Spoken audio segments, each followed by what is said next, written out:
ভয়াবহ আর রহস্য ঘেরা এক স্থান, যার নাম শুনলেই আতঙ্কে কেঁপে ওঠে শরীর। আয়নাঘর যেন এক নরকের প্রতিচ্ছবি, যেখানে বন্দীদের ওপর নেমে আসত অমানসিক নির্যাতন আর অকথ্য অত্যাচার। ছোট ছোট অন্ধকার কক্ষ, যেখানে সূর্যের আলো প্রবেশ করত না। স্যাঁতসেঁতে মেঝে, দেয়ালের প্রতিটি গাঁথুনিতে যেন রয়ে গেছে নির্যাতনের ছাপ। আর বাতাসে যেন আজও ভেসে বেড়ায় করুণ আর্তনাদ। বন্দীদের হাত পা বেঁধে ঝুলিয়ে রাখা হতো ঘণ্টার পর ঘণ্টা। তাদের ওপর চালানো হতো অমানবিক নির্যাতন, লাঠির আঘাত, এমনকি বৈদ্যুতিক শক দেওয়ার মতো ঘটনাও ঘটত।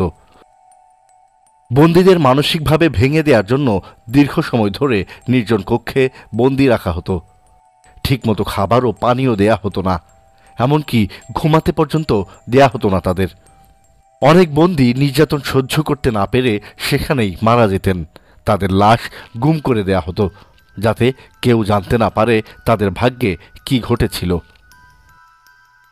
আয়নাঘরের দেয়ালগুলো যেন বন্দীদের আর্তনাদে প্রতিধ্বনিত হতো। তাদের চোখের জল আর যন্ত্রণার চিহ্ন আজও যেন লেগে আছে সেখানে। 12 ফেব্রুয়ারি প্রথমবারের মতো জনসমক্ষে আসা ঢাকার 3টি এলাকার আয়নাঘরগুলোর কোনো কোনো কক্ষের দেয়ালে সাংকেতিক চিহ্ন, বন্দীদের দিন, মাস, বছর গণনার চিহ্ন 163, 150, 113, 1230 ইত্যাদি সংখ্যা লেখা দেখতে পাওয়া যায়। তবে একটি লেখা বিশেষভাবে নজর কেড়েছে অনেকের। তা হল লা ইলাহা ইল্লা আনতা সুবহানাকা ইন্নী কুনতু মিনাজ জালিমিন, অর্থাৎ দোয়া ইউনুস, যার অর্থ হে আল্লাহ, তুমি ছাড়া কোনো উপাস্য নেই, তুমি পবিত্র মহান, আমি তো সীমা লঙ্ঘনকারী। আয়নাঘর নামে পরিচিত ক্ষমতাচ্যুত প্রধানমন্ত্রী শেখ হাসিনার আমলের এই বন্দিশালাগুলো পরিদর্শনকালে প্রধান উপদেষ্টা ডক্টর মোহাম্মদ ইউনুসেরও নজরে পড়ে দেয়ালে লেখা এই দোয়া ইউনুস। যে কোনো বিপদাপদ সংকটময় পরিস্থিতিতে দোয়া ইউনুস পড়া হয়। হাদিসে আছে, কোনো মুসলমান যখনই এই দোয়া পড়ে আল্লাহ অবশ্যই তার দোয়া কবুল করে থাকেন। আয়নাঘরে দোয়াটি লেখা সেই ব্যক্তির ভাগ্যে কি ঘটেছিল তা আল্লাহই ভালো জানেন।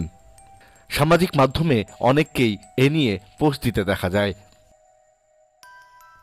ঢাকার উত্তরার মাহারাত মডেল মাদ্রাসার শিক্ষক আসাদুল ইসলাম ইনস্টাগ্রামে এক পোস্টে লিখেন, নিশ্চয়ই মানুষটি নির্দোষ ছিলেন, মজলুম হয়ে জুলুমের শিকারে বন্দী ছিলেন।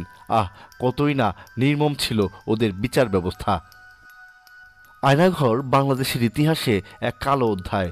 এই স্থানটি আমাদের মনে করিয়ে দেয় মানুষের নিষ্ঠুরতা আর অমানবিকতার সীমা কত ভয়ঙ্কর হতে পারে।